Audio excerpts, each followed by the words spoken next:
Yo, Mas Samuel, kembali lagi di channel Pitutur Mbah Gagung bersama gue Pardi dan ini rekan gue. Kiu Sutris bro. Gue hari ini mau ngeliput sama Pardi nih. Di tempat apa? Dibayar makanan nabati. Bayar atau bazar nih? Bazar. Oh, bazar. Oke, bazar guys. Pokoknya tentang tanaman tanpa ada dagingnya guys. Ya, Gimana keseruannya? makanan yang bahannya dari tanaman guys. Tanpa Ada? daging, tanpa Apa? hewani. Ya pokoknya itu aja ya kan. Jangan lupa ikutin terus keseruan kita sampai mana. Oke, let's go guys.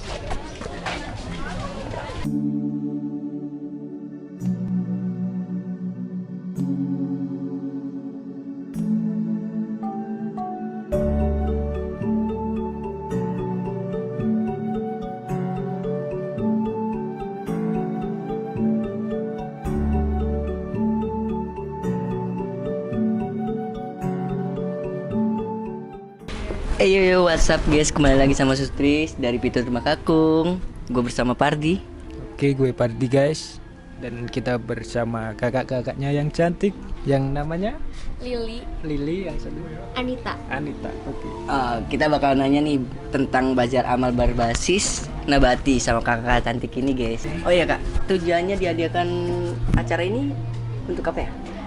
Jadi kami dari sebuah komunitas atau bisa dibilang inisiatif namanya Philosophy Kitchen, dan kami ini lagi mengadakan bazar ini untuk launching community kitchen kami, dan itu adalah bisa dibilang ya sebuah inisiatif atau organisasi yang mau mempromosikan hidup pola nabati atau plant based lifestyle dibilangnya ya.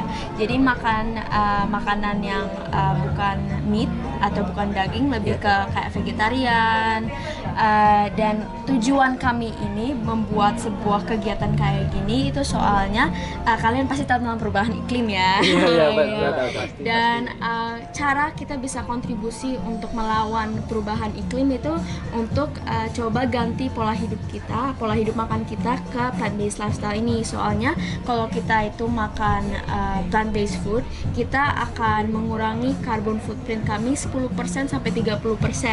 Jadi kalau kita makan plant based meal seminggu sekali aja, nanti carbon emissionnya itu akan mengurangi secara banyak. Ya, dan untuk tujuan basarnya mungkin si Kak Anitanya bisa jelasin ya.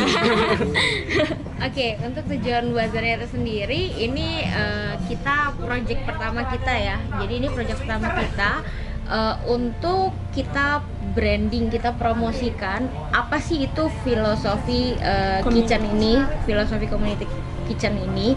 Nah, untuk itu makanya kita buat ini di acara pas di Waisak, karena memang filosofi community kitchen ini juga kita ambil dari filosofi Buddhism, yaitu cinta kasih, yang dimana kan kalau misalnya kita makan yang berbasis nabati ini kan kita tidak kayak basicnya tuh tumbuhan, jadi kita tuh tidak makan dari hewani gitu. Jadi ini memang kita basicnya adalah cinta kasih gitu sama semua makhluk.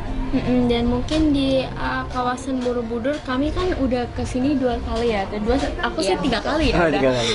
Tapi mungkin untuk mempreparasi makanan nabati itu kelihatannya sih belum banyak ya, dan makanya kita ingin introduce ceritanya kepada apa sih plant based lifestyle. Soalnya di sini pola hidup itu mungkin belum diketahui ya, banyak mungkin orang tahu vegetarian, vegan, tapi untuk jadi bisnis atau jadi UMKM masih belum. Jadi kita ingin mungkin bisa dibilang membuka Pola pikir, kesempatan ya, atau pola mikirannya begitu.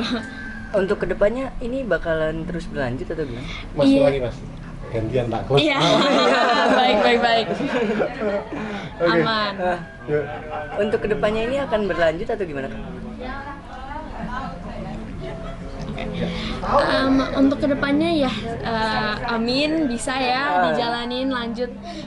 Kita sih planningnya untuk awalnya mungkin sekali setahun ada bazar ya, tapi end goalnya si kita ingin bikin regular kegiatan hampir setiap hari sih untuk tentang workshop. Kita juga sajikan makanan nabati yang gratis ya. Untuk yang di Basar ini mungkin lebih profit oriented, tapi untuk segi sosialnya kita mau gratis biar orang itu tahu, sama bisa cicipi dulu. Soalnya kan banyak orang mungkin belum pernah coba ya makanan si nabati ini. Dan kedua, kita mau kasih tahu bahwa ini loh, kalau kita mau kontribusi ke melawan perubahan iklim, ini sesimpel ini. Bahkan untuk komunitas Philosophy Kitchen ini kita mau bantu secara gampang biar orang aja nggak usah bayar, tinggal tinggal belajar aja tentang perubahan iklim, belajar tentang sustainability, cara mengelola makanan yang nanti jadi sampah ya. Soalnya Indonesia itu sebenarnya salah satu kontributor paling besar di dunia untuk food waste, dan itu kan cukup parah ya untuk lingkungan. Jadi begitu. Tadi kakaknya bilang bukan asal dari daerah Borobudur. Terus kenapa memilih acara ini digelar di Borobudur? Mungkin soalnya kan kami yang jadi foundersnya si Philosophy Kitchen ini kan kami Buddhis ya, dan saya sendiri udah datang ke Borobudur hampir 4 kali, jadi sudah 3 kali lah bisa dibilang. Dan udah langsung ketika saya datang ke Borobudur udah langsung meluncur di dunia sosialnya. Jadi tentang bikin edukasi seni lebih gampang diakses biar bisa seni, bantu mendanai sekolah informal yang mempromosikan tentang edukasi yang mungkin nggak ada di sekolah, kayak mungkin kayak seni atau life skills ya. Jadi saya udah masuk ke dunia ini dan merasa kayak oke, bisa saya sendiri bisa kontribusi lebih banyak ya. Dan karena Borobudur sendiri dari candinya itu kan dari filosofi ada Buddhismenya ya.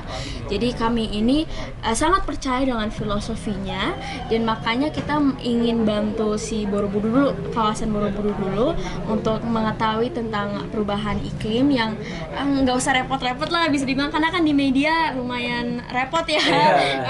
Banyak fakta-fakta yang IPA banget. Tapi yang ini kita mau bikinnya secara simple ya, karena kan semua itu suka makan. Benar nggak? Kakak suka makan nggak? Makan dong. Iya, suka makan dong.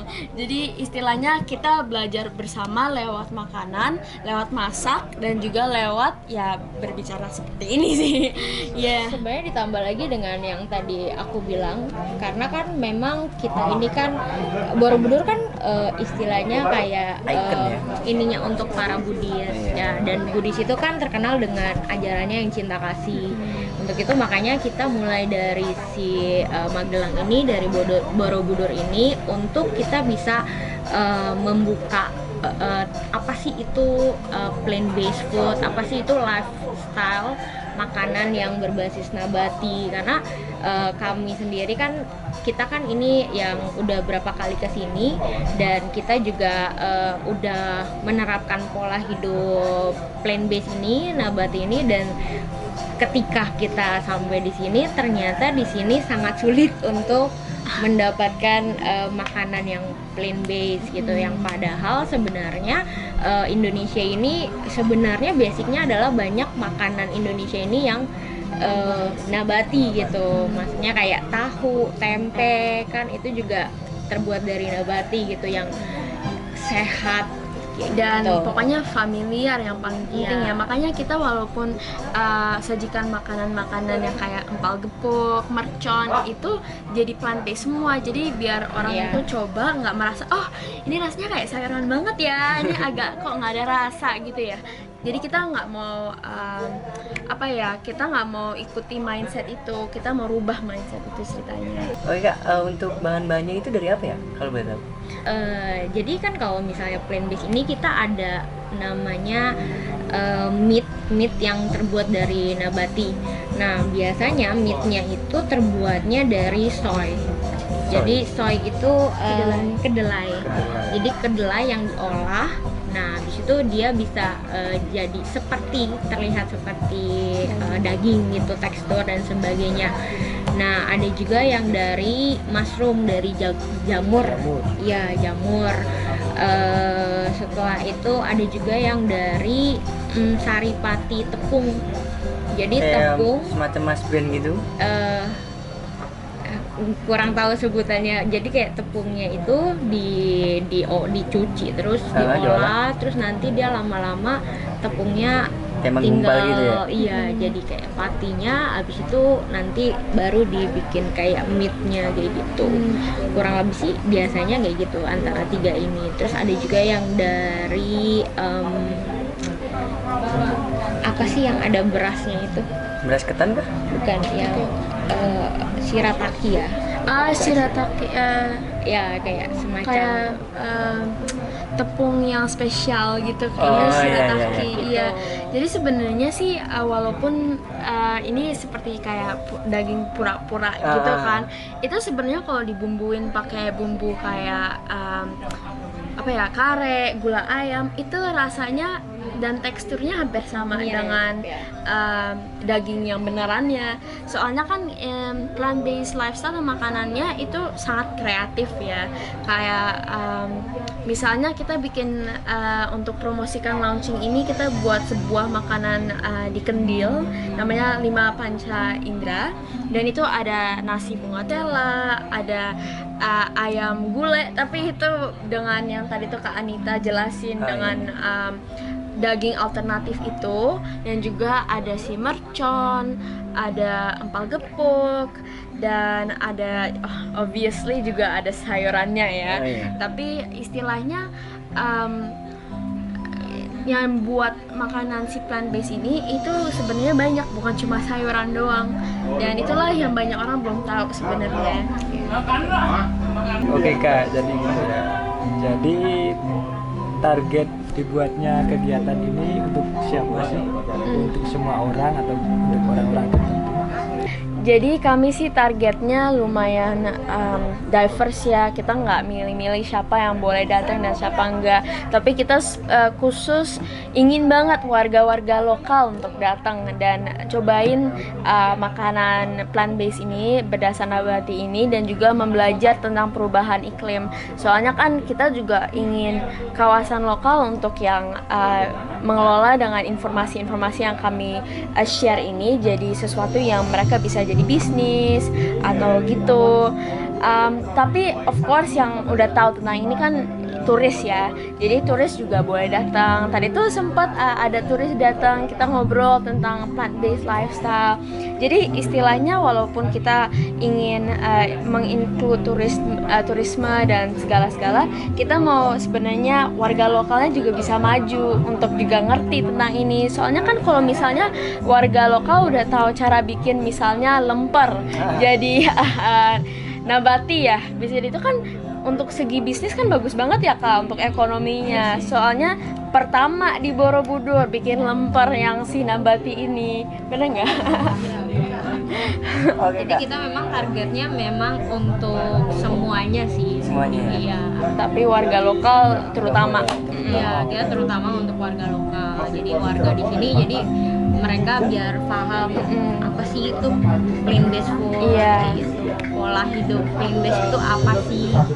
Terus manfaatnya apa? Ininya apa? Gitu. Iya. Dari sini mau ada kegiatan di mana-mana lagi? Tadi itu pertanyaan apa? Oh, abis ini kegiatannya ya. Oke, jadi abis ini kita kepingin pertama of course make sure yang apa yang kita udah membuat di kawasan Borobudur itu selalu jalan ya, dan selalu aktif istilahnya. Jadi itu salah satu plannya. Kedua, kita sekarang mau launching sebenarnya dalam 1 tahun ini sebuah aplikasi di mana semua orang, nggak usah di Borobudur doang, tapi ya misalnya yang di Jakarta, di Surabaya, semua udah bisa belajar secara cepat gimana sih dampaknya kita untuk makan plant based. Jadi misalnya saya order nih order tempe dan nasi ya, nanti saya foto di dalam aplikasi ini, dan nanti si AI, kakak tahu AI kan, nanti bisa langsung calculate kira-kira berapa sih carbon footprint di dalam si makanan ini. Dan kalau kayak gini kan kita udah bisa bukan cuma belajar, tapi udah pernah merasakan ya gimana cepat atau banyak si carbon footprint ini, dan data ini akan dibandingi dengan data yang orang makan misalnya yang tidak berbasis nabati istilahnya. Jadi ini salah satu plan kita, soalnya kan juga plant based community di Indonesia ini sangat ketat ya, sebenarnya sangat merangkul ya. Jadi misalnya yang orang-orang yang mungkin vegetarian atau vegan atau mengikuti plant based lifestyle dan mungkin di areanya, di kawasannya kurang mendukung atau kurang tahu tentang pola hidup ini, orang bisa tuh hubungin dari orang dari Jakarta, komunitas dari Surabaya. Jadi istilahnya biar mereka nggak terasa kayak sendirian, jadi ada komunitas walaupun digital ya, bisa merangkul gitu. Oke, untuk persiapan ini dari jam berapa? Hari ini kita bukanya dari jam 10 ya, tapi kita udah mulai siap-siap karena kami dari Jakarta. Jadi udah sebulan kira-kira kita kerjasama dengan komunitas-komunitas Jakarta yang vegetarian dan vegan di sosial media. Si Kak Anita ini dia membuat sebuah blog untuk vegetarian. Mungkin bisa dijelasin cara si Kak Anita ini merangkul semuanya ya sebagai blogger. Jadi untuk kayak persiapannya sebenarnya kita kurang lebih sih di sebulan lebih gitu, sebulan setengah kita udah siapin, kita konsepin dulu, terus kita konekin, kita sambungin nih kerjasama sama beberapa media partner di Jakarta, jadi komunitas plant based yang di Jakarta untuk menginformasikan acara ini, karena kan kebetulan hari ini Waisak ya, jadi pasti ada banyak nih orang-orang kayak di Jakarta atau dimanapun yang mungkin yang mereka plant based, terus untuk mereka itu hadir ke acara Waisak ini, makanya kita juga kerjasama sama media partner, lalu kita juga ada kerjasama sama kayak orang-orang lokal di sini kayak gini, yang booth-boothnya ini kan kita dari lokal nih, jadi mereka bisa menjual juga, mempromosikan produk mereka gitu. Jadi kita konek-konekin kerjasama dari orang yang Jakarta maupun orang lokal di sini gitu. Jadi kemarin kita juga sempat meeting beberapa kali, dari ketemuan sampai virtual pun juga kita meeting gitu kurang lebih. Dan kebetulan saya influencer, ya kelihatan ya. Jadi saya sebagai influencer juga mengumpulkan orang-orang sampai ke Bandung ya, dari Bandung. Walaupun saya tinggal di Jakarta, untuk bantu sponsori kegiatan ini ya. Soalnya banyak orang sebenarnya yang mungkin udah tahu dari media berapa serius ya perubahan iklim ini, udah tahu dan ingin support yang kawasan-kawasan yang mungkin yang kurang tahu, untuk mempeduli dan juga untuk ngerti dan mengenali apa sih plant based lifestyle ini. Dan kan saya influencer ya, jadi saya bikin konten, saya saling promosikan koneksinya, begitu sih. Ada pertanyaan dari Bani? Terus acara ini berlangsung di sini berapa hari ya Kak? Ini untuk baru 2 hari sih, jadi tanggal 3, tanggal 2, dan eksklusif tanggal 5 kita ajakin si kawasan lokal doang. Jadi cuma kawasan lokal doang untuk datang, untuk masak bareng, makan bareng, dan juga membelajar bareng dengan expert-expert yang dari misalnya Nutri Esok Hari, dari Bumi Tera. Jadi istilahnya kita buka untuk publik dulu, untuk basar doang, soalnya kita kan butuh istilah dana untuk sustain ya, karena biar membuat filosofi community kitchen ini bisa run kayak saya bilang itu, yang untuk hampir setiap hari dan segala-segala. Iya. Untuk acara Waisak ini kemungkinan ada kakak untuk ke Borobudur? Iya, jadi kita sih planningnya obviously kan kita celebrate Waisak ya. Jadi kita ada planning untuk ke Borobudur mungkin tanggal 5 atau tanggal 4 waktu Waisak malamnya ya. Sebenarnya kebetulan juga dari komunitas rohani itu juga dia setiap tahun pasti ikut acara acara Waisak gitu. Jadi cuma kebetulan aku masih belum, tapi tahu prosesnya. Proses kayak untuk jalan dari Mendut ke ini, terus kita ada baca baca Arifania ini gitu. Dan untuk nanti kan akan diadakan acara lampion nih. Iya. Kemungkinan ada untuk masuk dan ikut menerbangkan lampion nggak sih? Kita sebenarnya kerjasama dengan Buddhist Meditation untuk medianya ya. Dan kami ini sendiri kepingin banget. Jadi semoga bisa ya. Iya. Tapi kelihatannya sih bisa akan ikut. Tapi Semoga kita ya. juga kerjasama sama mereka karena kan mereka juga percaya dengan cause ini ya, tentang isu ini. Jadi ya semoga. Oh ya Kak, kita kan baru tahu nih teori-teorinya. Boleh nggak kalau misalkan kita lihat-lihat untuk makanan-makanan? Oh boleh banget, boleh cobain juga kalau mau. Ya. Ayo. Boleh. Oke guys, kita lanjut lihat-lihat makanan yang ada di depan.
Aduh guys, capek sekali bro. Capek sekali.